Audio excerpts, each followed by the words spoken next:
Animal Gear. Written by Drew Scott. Planned by Jordan Buckingham and Sakai Dozier. Sequence 5. Scene 1. Some days have passed since Quetzal and Diego's harrowing encounter with the Aquamancer mercenary at the docks. Midday has once again arrived at the Longhorn Steakhouse, but business is still somewhat slow. Diego is working as much as he can manage in the kitchen, sitting on a chair with a crutch at his side. His hands and forearms are wrapped in bandages, as is what can be seen of his chest. He isn't using the heat gear today, opting to cook in a more mundane manner, one that is less taxing. Quetzal is waiting tables in the main room. He is less worse for the wear, with a few bandages and bruises here and there.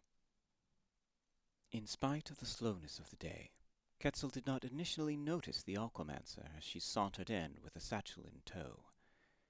She was waiting patiently in front of the cash register at the bar for a few moments before he approached, and even then, he was not fully paying attention, preoccupied with recounting a set of orders on his notepad. He automatically responds to a presence as he moves to the bar. Table for one. Ah! Quetzal jumps at the sight of the fishwoman. He has been on edge ever since that encounter before. He's still shaking as she responds to his greeting. Yes, table for one.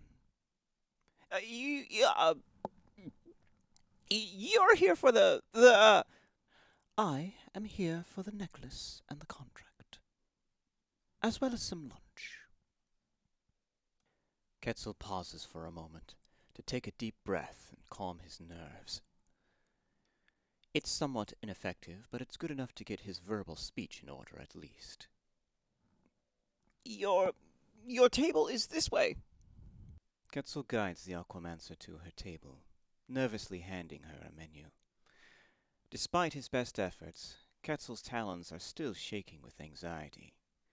He clasps them together behind his back in an effort to quell the motion. The action is only marginally successful. I'll go get your necklace. It's in the back. Of course, the Aquamancer responded. Keeping his eyes on the fishwoman as he attempts to make his way back to the kitchen, Quetzal awkwardly backs towards the kitchen doors. He darts through them as soon as he touches them. Unperturbed, the fishwoman sits quietly, patiently perusing the menu with a casual air. After a few minutes, Quetzal and Diego exit the kitchen, Diego leading the way in spite of having to hobble along on a crutch. As they arrive at the Aquamancer's table, Quetzal pulls out a chair for Diego, who carefully takes a seat in it with a low grunt. The Doberman chef leans forward, placing an arm on the table as he glares at the fishwoman. A wry smile forms on the fishwoman's visage as she observes Diego's austere manner. I suppose it's a table for two now, is it? Diego doesn't verbally respond to the sentiment, instead reaching into his chef's apron and pulling out the fully repaired brooch necklace. He lays it on the table with care, his eyes never leaving the Aquamancer for a second.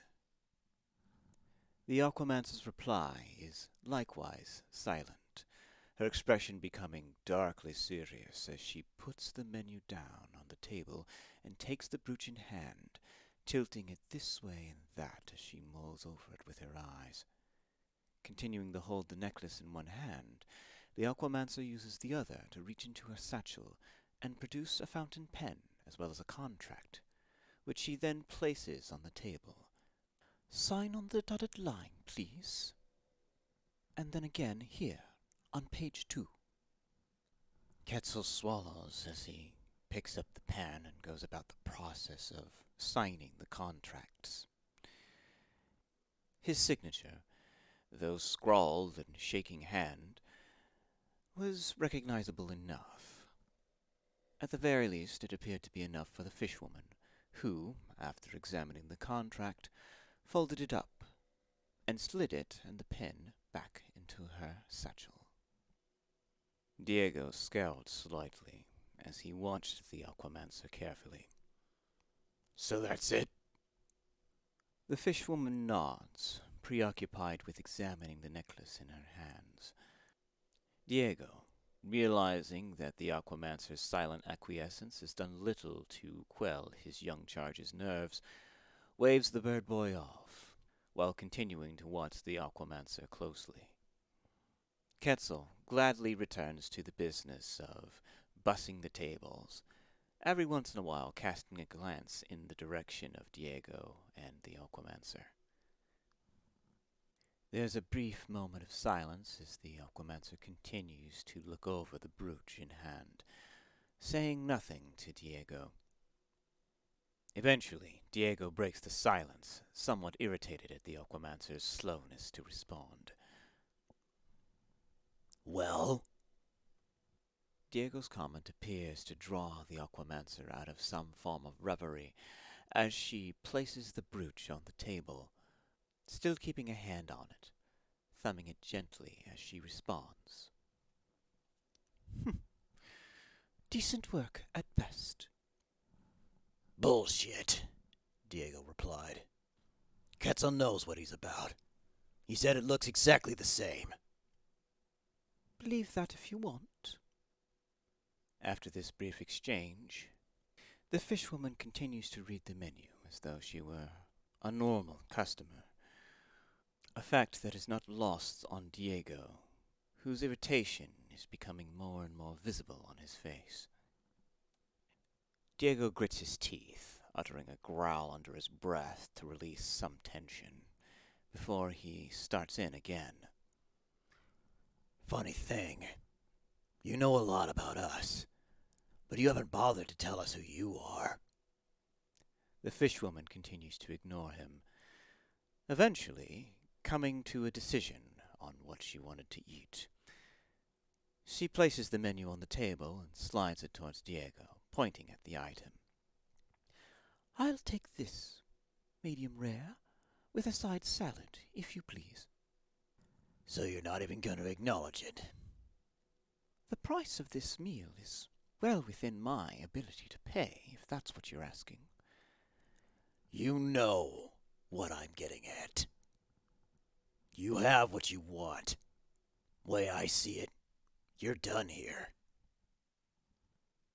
Well, I have made an order, and you have a lack of paying customers at the moment.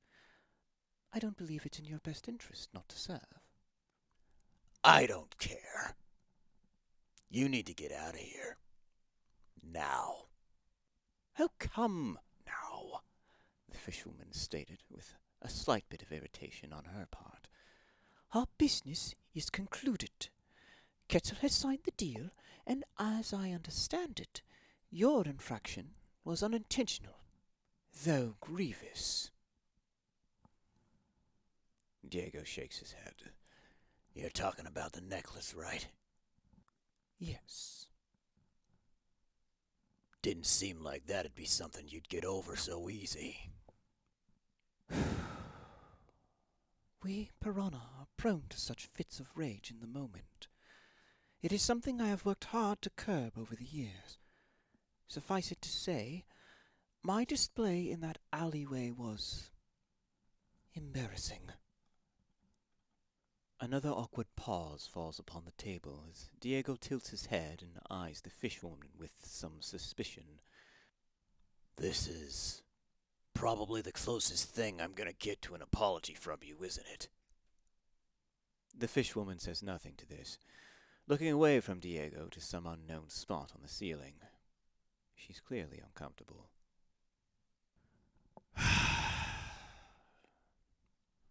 Do I need to be worrying about a fin in the back from you?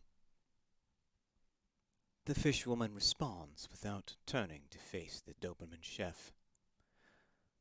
No. No, I don't believe so. Really? Diego asked incredulously. Not today, at least, the fishwoman responded. But perhaps tomorrow.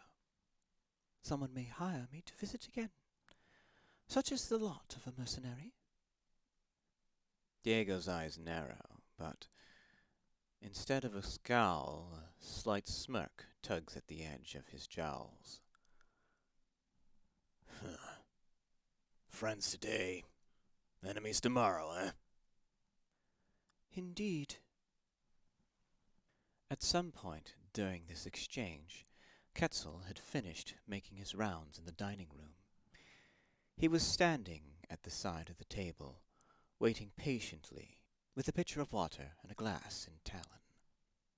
Beads of sweat dot the feathers of his brow. Diego gives Quetzal a reassuring nod before returning his attention to the fishwoman. So, you got a name? The Aquamancer pauses for a moment.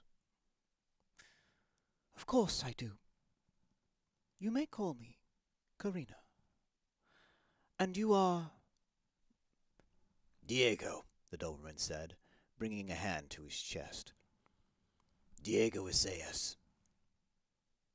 He looks over to Quetzal, who is watching all of this with a little less trepidation, but he's still very nervous. Quetzal, Karina here will have the sautéed fawn daughter, medium rare, with a side salad. Quetzal nods vigorously to this, and places the glass on the table, pouring a bit of water into it. After doing so, he takes the menu and makes his way to the kitchen. Diego remains. Both he and Karina glance at the glass of water, but neither take it. You screwed with that kid's head, you know. Every time I look, he's looking around the corner, worried someone is going to come out and get him. He's scared to death. You did that to him. Karina doesn't respond to this, avoiding Diego's accusatory gaze. Now me, I can handle getting beat up. I've been in some scrapes. But Quetzal, he wouldn't hurt a fly. He's never been in a fight in his life. You changed that. You came along and beat the shit out of me and him. You could have killed him. Hell, you could have killed me. Karina continues to avoid Diego's stare, instead grasping the glass of water and taking a sip. Diego chuckled. That's pretty brave of you. After you poisoned Quetzal, what makes you think that I wouldn't poison your water? Karina smiles, quietly placing the glass back on the table. Oh, I would know. And you would be dead. Both of you.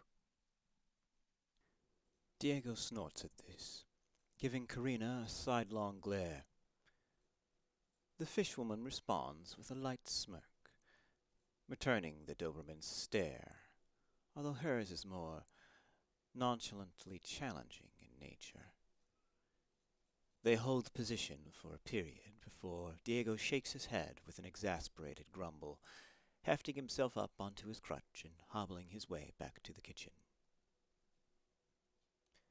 We linger a moment on the scene, with Karina at the table framing Diego's kitchen sojourn. And then we pull back to another table, directly aligned with this one, but on the other side of the restaurant. There, Bartol and Rook are watching intently over the remains of some form of hard-shell entree. Quetzal passes through the frame, wiping his hands with a cloth while nervously eyeing Karina. He almost doesn't notice Bartol waving him down. Hey, Quetzal! You're off now, right? We need to leave right away if we want to beat the crowd. Quetzal pauses a moment to regain his bearings. Oh, hi, Bartol. You're talking about the presidential rally, right? Don't you have a backstage pass or something? You could afford that, right? Well, yes, I could, but we're not doing that today, Bartol responded. We're to observe the rally from the common people's perspective. It will be a valuable experience. Now come. Requiring any more of an excuse to leave the cafe and all of the tension that was held within, Quetzal drops the towel onto the table and waves to Vivian, who is currently manning the bar. He points to the table, indicating that she should clean it, to which Vivian at first gives him a disparaging but playful scowl, but then nods and waves goodbye. With everything handled, Quetzal, Bartol, and Rook leave the cafe together. Bartol waves down a taxi, and they all pile in, with Rook in the front and Bartol and the Quetzal in the back, discussing many, many things as they drive down towards downtown. Quetzal is relieved as he has many intellectual and philosophical discussions with Bartol. This presidential rally that they were headed towards might be just what he needed to get his mind off of things. Surely. End scene.